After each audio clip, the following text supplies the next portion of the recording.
नमस्कार, आप देख रहे हैं जन एक्सप्रेस और मैं हूं आपके साथ शिवांशी त्रिपाठी। आज हम बात करेंगे संसद की। आज संसद के बजट सत्र के दूसरे चरण का छठा दिन है और लोकसभा तथा राज्यसभा दोनों ही सदनों में राजनीतिक तापमान काफी ऊंचा नजर आया। सरकार और विपक्ष के बीच तीखी नोकझोंक देखने को मिली। वहीं कई महत्वपूर्ण मंत्रालयों से जुड़े सवालों और बजट प्रस्तावों पर भी विस्तार से चर्चा हुई। सबसे पहले बात लोकसभा और राज्यसभा में हुए राजनीतिक टकराव की।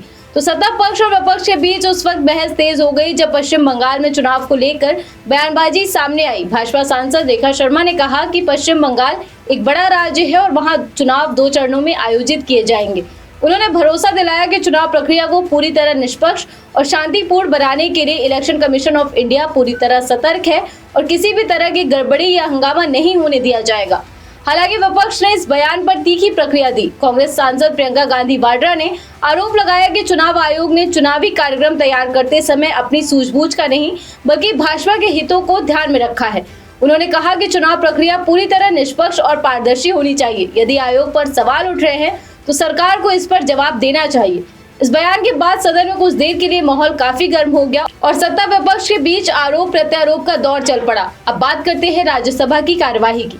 राज्यसभा में शून्यकाल समाप्त होने के बाद प्रश्नकाल शुरू हुआ, जहां सांसदों ने सरकार से जुड़े विभिन्न मंत्रालयों के कामकाज पर सवाल उठाए।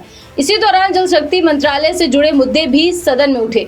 केंद्रीय जल शक्ति मंत्री CR पाटिल ने सांसदों के सवालों का जवाब देते हुए कहा कि सरकार ग्रामीण इलाकों में जल आपूर्ति की व्यवस्था को मजबूत बनाने के लिए लगातार काम कर रही है।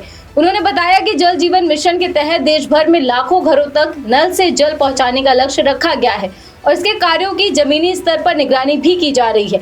उन्होंने ये भी स्पष्ट कहा कि सरकार इस योजना के तहत राज्यों के साथ मिलकर काम कर रही है ताकि हर ग्रामीण परिवार तक सुरक्षित पेयजल पहुंच सके। अब एक बार फिर नजर डालते हैं लोकसभा की कार्यवाही पर। लोकसभा में आज केंद्रीय बजट के तहत रेल मंत्रालय के अनुदान मांगों पर चर्चा शुरू हुई। इस दौरान विभिन्न दलों के सांसदों ने रेलवे के विकास, नई परियोजनाओं, यात्रियों की सुविधाओं और सुरक्षा व्यवस्था जैसे मुद्दों पर अपने विचार रखे। आंध्र प्रदेश से तेलुगु देशम पार्टी के सांसद हरीश बालायोगी, मध्य प्रदेश से भाजपा सांसद गणेश सिंह और बिहार से कांग्रेस सांसद तारिक अनवर ने रेलवे से जुड़े कई महत्वपूर्ण सुझाव सदन में रखे। सांसदों ने अपने अपने क्षेत्रों में रेलवे नेटवर्क के विस्तार, नई रेल लाइनों के निर्माण, स्टेशनों के आधुनिकीकरण और यात्रियों की सुविधाओं को बेहतर बनाने की जरूरत पर जोर दिया। इसके अलावा रेलवे की सुरक्षा व्यवस्था को और मजबूत बनाने और नई तकनीकों को अपनाने पर भी चर्चा हुई। यह चर्चा इसलिए भी महत्वपूर्ण है क्योंकि संसद में मंत्रालयों की अनुदान मांगों पर बहस के बाद ही सरकार उस विभाग के लिए बजटीय खर्च की मंजूरी मिलती है, यानी यह प्रक्रिया सीधे तौर पर देश की विकास योजनाओं से जुड़ी होती है। उधर राज्यसभा में सामाजिक और क्षेत्रीय विकास से जुड़े मुद्दे भी उठे। प्रसिद्ध लेखिका और राज्यसभा सांसद सुधा मूर्ति ने केंद्र सरकार से कर्नाटक के रायचूर जिले में एम्स स्थापित करने की मांग की। उन्होंने कहा कि उत्तर कर्नाटक का ये क्षेत्र लंबे समय से स्वास्थ्य सुविधाओं की कमी से जूझ रहा है और यहाँ एक बड़ा चिकित्सा संस्थान स्थापित करना बेहद जरूरी है। उन्होंने साफ कहा कि नए एम्स के लिए रायचूर को प्राथमिकता दी जानी चाहिए क्योंकि इस क्षेत्र में बेहतर स्वास्थ्य ढांचे की तत्काल जरूरत है। वहीं आरजेडी सांसद मनोज झा ने हाल ही में हुए अहमदाबाद लंदन विमान हादसे और कुछ अन्य संदिग्ध घटनाओं का मुद्दा उठाते हुए विस्तृत जांच की मांग की। उन्होंने कहा कि पायलट संघ भी चाहता है कि इन मामलों की गहन और पारदर्शी जांच हो ताकि भविष्य में ऐसी घटनाओं को रोका जा सके। अब बात करते हैं विमानन क्षेत्र से जुड़ी एक बड़ी घोषणा की।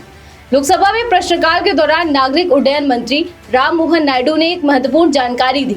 उन्होंने बताया कि भारत में जल्द ही हवाई जहाज की असेंबली लाइन शुरू होने जा रही है। इसके लिए ब्राजील की एयरोस्पेस कंपनी इम्ब्रार ने एक भारतीय एयरोस्पेस कंपनी के साथ समझौता किया है, जिसके तहत भारत में विमान असेंबल किए जाएंगे।